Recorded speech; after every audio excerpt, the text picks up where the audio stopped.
En la sección 34 de Consejos y Máximas, Schopenhauer nos explica por qué la inteligencia suele ser recibida con burla y rechazo en el ámbito social y por qué, por una razón similar, las personas de poca inteligencia tienden a tener un gran éxito social. También hace un poco de psicología, analizando las causas profundas e inconscientes de este hecho social relacionado con la inteligencia y la estupidez. Esto es lo que escribe. Un hombre debe ser todavía un completo novato en las costumbres del mundo si imagina que puede hacerse popular en la sociedad exhibiendo inteligencia y discernimiento.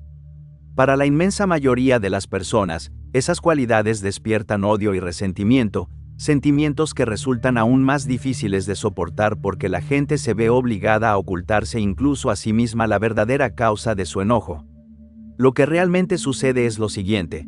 Una persona siente y percibe que aquel con quien conversa es intelectualmente muy superior a ella, entonces concluye, de manera secreta y semiconsciente, que su interlocutor debe tener una opinión proporcionalmente baja y limitada de sus capacidades.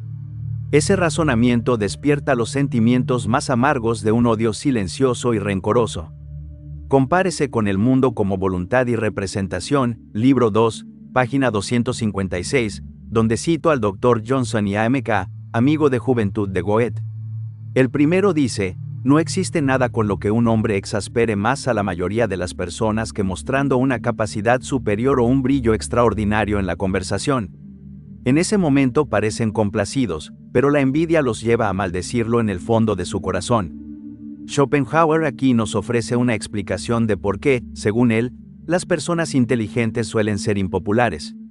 La razón es que, de manera semiconsciente, los demás reconocen la distancia intelectual que existe entre ellos y suponen que, del mismo modo que ellos perciben esa superioridad, la otra persona también es plenamente consciente de su inferioridad. Incapaces de admitir esto siquiera ante sí mismos, experimentan una especie de resentimiento, un odio silencioso y rencoroso. Más adelante veremos con mayor profundidad las implicaciones psicológicas de esta idea. Podríamos tomar prestado un término de Nietzsche y llamar a esto, el patos de la distancia. Esa separación entre el superior y el inferior que se convierte en un motor subterráneo e inconsciente del odio y el resentimiento que el inferior siente hacia el superior. Schopenhauer continúa. Por eso Gracián tiene toda la razón al decir que la única manera de ganarse el afecto de la gente consiste en mostrar la mayor simplicidad posible en el comportamiento. Esta observación resume una de las ideas centrales de su pensamiento social. Cuanto más evidente resulta nuestra superioridad intelectual, mayor es el resentimiento que despertamos en los demás. Pero, ¿por qué Schopenhauer llegó a una conclusión tan pesimista sobre la naturaleza humana? Para entenderlo, conviene recordar el contexto en el que escribió estas reflexiones. Hoy en día, Arthur Schopenhauer es conocido principalmente como el filósofo de la voluntad, un pensador pesimista que dedicó su vida a las grandes preguntas sobre la realidad, el conocimiento y la belleza. Sin embargo, la fama y el reconocimiento llegaron muy tarde a su vida y, curiosamente, no fue su filosofía más compleja la que lo hizo célebre en un principio. Lo que convirtió a Schopenhauer en un autor ampliamente conocido fue su colección de ensayos repletos de consejos prácticos y de una vasta comprensión de la psicología humana. Estas últimas obras contienen muchas observaciones sobre cómo desenvolverse en la sociedad. Están impregnadas de cinismo, rebosan ingenio y, sobre todo, ofrecen una valoración honesta de lo mezquinos y crueles que pueden llegar a ser los seres humanos. Según Schopenhauer, una de las mejores maneras de descubrir la bajeza de la naturaleza humana es simplemente siendo inteligente en sociedad. Afirma que es la forma más rápida de conseguir que los demás te rechacen, y también explica exactamente por qué. La inteligencia es una de las cualidades más admiradas en una persona. La consideramos extremadamente importante, no solo porque nos permite tener éxito en la vida y dentro de la sociedad, sino también porque, en un nivel más profundo, creemos que es aquello que nos distingue de los animales. Es lo que nos hace propiamente humanos y es lo que nos concede un lugar especial en el universo. Y aunque defendamos el valor de la educación, la importancia de leer libros, aprender idiomas o cultivar nuestros talentos, en algún rincón de nuestro corazón casi todos creemos que la inteligencia es, al menos en parte, un don con el que se nace. También sabemos que ese don no ha sido repartido por igual entre todas las personas, Y si existe algo que los seres humanos detestamos, algo que intentamos evitar a toda costa, es sentirnos inferiores a los demás. Para comprender mejor este mecanismo, Schopenhauer nos propone un pequeño experimento mental. Imagina que dos personas acaban de conocerse y que una de ellas es más inteligente que la otra. En la superficie, ambas se mostrarán educadas y cordiales, pero bajo esa apariencia se desarrolla un interesante juego psicológico. Esto es exactamente lo que ocurre. Cuando una persona percibe que su interlocutor es intelectualmente muy superior a ella, concluye, de forma silenciosa y casi inconsciente, que ese interlocutor también percibe con la misma claridad sus propias limitaciones e inferioridad. Ese pensamiento despierta en ella odio, resentimiento e ira. Se trata de una pequeña dinámica psicológica que podría resumirse así: yo sé que tú sabes que yo sé. Si alguien exhibe su superioridad intelectual durante una conversación, el otro comienza a sentirse amenazado, y no necesariamente por la inteligencia en sí misma, sino porque empieza a pensar que la persona más inteligente debe sentirse superior a él. Y pocas sensaciones resultan tan desagradables como esa. De pronto, simplemente porque alguien ha demostrado una mayor capacidad intelectual, quizá con la mejor de las intenciones o incluso sin darse cuenta, su interlocutor empieza a desarrollar una antipatía hacia él. La razón de esto es que comienza a creer que la persona más inteligente debe despreciarlo precisamente porque es menos inteligente. En la psicología moderna, este mecanismo podría describirse como una forma de proyección. Es decir, la persona piensa para sí misma lo siguiente: él es más inteligente, y sabe que es más inteligente. Ser inteligente es mejor que ser estúpido, por lo tanto, debe pensar que es mejor que yo. Y si piensa que es mejor que yo, seguramente me desprecia, así que yo también debo despreciarlo. Como escribe Schopenhauer, mostrar inteligencia y discernimiento no es más que una forma indirecta de reprochar a los demás su incompetencia y estupidez. Si quieres ser insultado, o secretamente odiado, entonces exhibe orgullosamente tu inteligencia. No existen méritos de los que las personas se sientan más orgullosas que de los intelectuales. Por eso, demostrar una superioridad evidente en este aspecto, especialmente delante de otros, constituye una enorme provocación. Por lo tanto, mientras el rango social y la riqueza siempre pueden contar con un trato deferente dentro de la sociedad, la capacidad intelectual jamás puede esperar lo mismo. En el mejor de los casos, se la ignora, y eso ya constituye el mayor favor que puede recibir. Si la gente llega a reconocerla, suele hacerlo como si fuera una impertinencia, o como algo a lo que su poseedor no tiene ningún derecho legítimo y de lo cual se atreve, además, a sentirse orgulloso. En represalia por esa actitud, los demás procuran en secreto humillarlo de alguna otra manera, esperando simplemente la ocasión adecuada para hacerlo. Una vez más, el pesimista alemán concentra muchas ideas en un solo pasaje. El rango social y la riqueza son respetados en la sociedad, pero la capacidad intelectual no lo es, por las razones que ya hemos visto. Lo máximo a lo que puedes aspirar es a que tu superioridad intelectual sea ignorada en un entorno social. Si la gente llega a percibirla, la considera una impertinencia o algo que, en realidad, no te pertenece. Esta reflexión recuerda, en cierto sentido, una idea desarrollada siglos después por John Rawls. En su teoría de la justicia, los dones del intelecto no son algo que realmente te pertenezca en un sentido moral. No tienes pleno derecho a los beneficios que esos talentos puedan proporcionarte, porque no hiciste nada para adquirirlos. En cierto modo, esos talentos serían patrimonio común de toda la humanidad. Aquello que consideras tuyo no sería, en realidad, completamente tuyo. Más adelante, Schopenhauer añade: un hombre puede comportarse con la mayor humildad posible y, aún así, casi nunca conseguirá que los demás pasen por alto su delito de ser intelectualmente superior a ellos.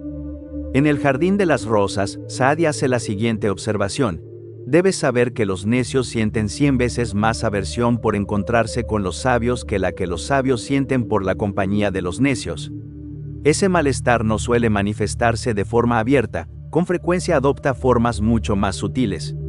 Existe algo en la presencia de una persona sabia que provoca una profunda irritación en el necio, aunque probablemente ni siquiera él mismo sea plenamente consciente de ello.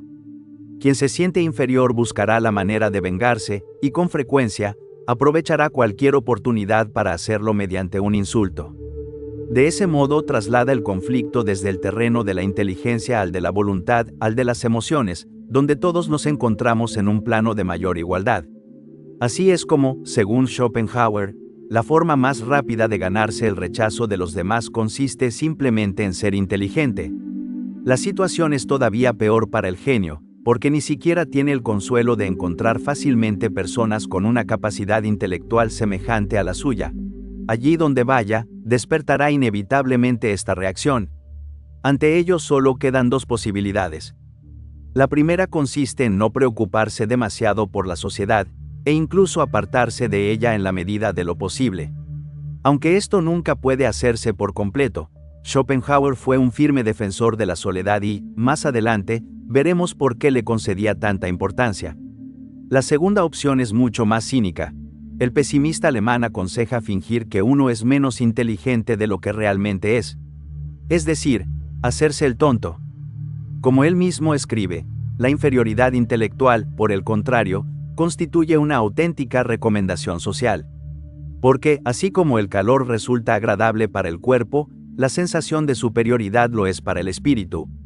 Por eso, cada persona se acerca instintivamente a aquello que le promete esa satisfacción, del mismo modo que buscamos una estufa o los rayos del sol cuando tenemos frío.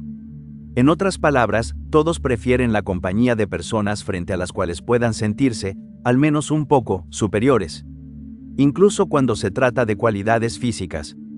Schopenhauer señala que los hombres, en sentido general, prefieren la compañía de otros hombres que sean apenas un poco más bajos que ellos antes que la de hombres más altos. Del mismo modo, sostiene que entre las mujeres suele surgir cierta rivalidad cuando dos de ellas poseen un nivel de atractivo físico muy similar. Por eso, exhibir tu superioridad intelectual no te beneficia, al contrario, termina perjudicándote. Es parecido al caso de alguien que ha heredado una gran fortuna. ¿No sería prudente que esa persona ostentara constantemente su riqueza delante de quienes no tuvieron la misma suerte? Así como el heredero haría bien en restar importancia a su dinero e incluso ocultarlo deliberadamente, también la persona inteligente debería disimular o minimizar su inteligencia para ofrecer a quienes la rodean la ilusión de sentirse superiores y, de ese modo, hacerlos más favorables hacia ella. Según Schopenhauer, esta pequeña dinámica psicológica constituye el fundamento de ese extraño fenómeno de la vida social que llamamos cortesía. Puede que, en realidad, seas más inteligente, estés mejor informado y poseas más conocimientos que tu interlocutor. Pero, ¿acaso es realmente inteligente restregárselo en la cara? La respuesta de Schopenhauer es clara: por supuesto que no, pues hacerlo solo genera una hostilidad sin sentido y no beneficia a nadie. El pesimista alemán sostiene que esa es precisamente la razón por la que surgió la cortesía. Se trata de un conjunto de pequeñas mentiras mutuamente beneficiosas, una delgada capa de respetabilidad, una máscara que todos nos ponemos para fingir que somos iguales. Es un acuerdo tácito para ignorar mutuamente nuestras miserias morales e intelectuales y abstenernos de reprocharnos las unos a otros. Gracias a ello, esa realidad rara vez sale a la luz, en beneficio de todos. Schopenhauer escribe: todo el mundo sabe que la cortesía se basa, en cierta medida, en una ficción, pero todos aceptan participar en el juego. Por eso sería muy poco inteligente no hacer un uso abundante de ella. La cortesía es como un dinero falso al que todos, de común acuerdo, le atribuyen cierto valor, y precisamente por eso, sería una insensatez no gastarlo con generosidad. En otras palabras, ser cortés no cuesta nada. En cambio, ser grosero puede costarte absolutamente todo, pues la descortesía es una forma de estupidez. Ganarse enemigos siendo deliberadamente grosero es una locura, como si uno decidiera prender fuego a su propia casa. De hecho, la cortesía es una de las mejores maneras de hacerse el tonto, precisamente porque es una conducta socialmente aceptada. Si la cortesía desempeña un papel tan importante en la convivencia social, el pesimista alemán sostiene que una de sus manifestaciones más sencillas consiste en no corregir constantemente a los demás. Tal como dice, resiste el impulso de superar cada historia que alguien cuenta con una experiencia aún más impresionante. Y si una persona con poder, autoridad o prestigio está equivocada en algo, Limítate a asentir y deja que continúe educadamente en su error. Como beneficio adicional, la cortesía también resulta muy útil para la buena y antigua manipulación. Schopenhauer escribe: así como la cera, que por naturaleza es dura y quebradiza, se vuelve maleable con un poco de calor hasta adoptar cualquier forma que se desee, también nosotros podemos volver flexibles y complacientes incluso a las personas más obstinadas y hostiles mediante un poco de cortesía y amabilidad. Muchas de estas observaciones psicológicas y consejos sobre cómo desenvolverse en la sociedad están inspirados en las obras de grandes autores de aforismos como Giacomo Leopardi, La Rochefoucauld, quien escribió: el deseo de parecer inteligente suele impedirnos llegar a serlo, y uno de los escritores favoritos de Schopenhauer, Baltasar Gracián. El pequeño libro de Gracián, El oráculo manual y arte de prudencia, era tan admirado por Schopenhauer que él mismo lo tradujo del español al alemán. Además, también fue uno de los libros favoritos de Nietzsche. De hecho, el pesimista alemán vuelve sobre esta misma idea cuando habla del arte de hacerse el tonto. El único modo de hacerse popular consiste en vestir la piel del más estúpido de los animales.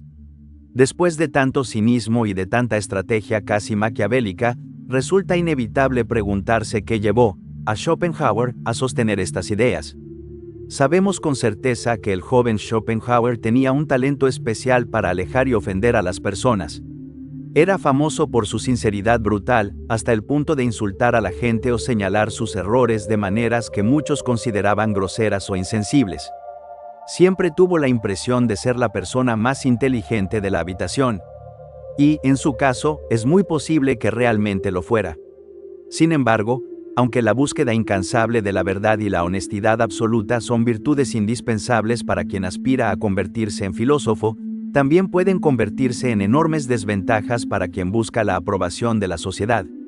Por eso existe una diferencia tan marcada entre el pensador del mundo como voluntad y representación, preocupado por las grandes cuestiones metafísicas, y el de estos ensayos tardíos, donde abandona el lenguaje más técnico para dirigirse a un público mucho más amplio mediante observaciones prácticas sobre la vida cotidiana. Y, de manera profundamente irónica, fueron precisamente esos ensayos los que le dieron la fama que su gran obra filosófica no había conseguido. Solo después de que el público descubriera al Schopenhauer más cercano y accesible comenzó también a interesarse por su pensamiento filosófico. En cierto modo, su propia vida terminó convirtiéndose en una demostración de aquello que había defendido durante años. Cuando presentó sus ideas con toda su complejidad, fue ignorado, pero cuando aprendió a comunicarlas con mayor sencillez y prudencia, obtuvo el reconocimiento que durante tanto tiempo le había sido negado. Quizá esa sea la lección más importante de este ensayo. La inteligencia, por sí sola, rara vez basta. Saber cómo, cuándo y ante quién mostrarla suele ser una forma de inteligencia todavía mayor. El hombre prudente jamás disputa por demostrar que sabe más. Entiende que muchas victorias intelectuales tienen como precio la enemistad de los demás. Pues como nos enseña Epicteto en el Enquiridión, si deseas progresar, acepta parecer ignorante o poco inteligente en aquello que no tiene verdadera importancia. No quieras parecer sabio ante los demás, basta con esforzarte por serlo.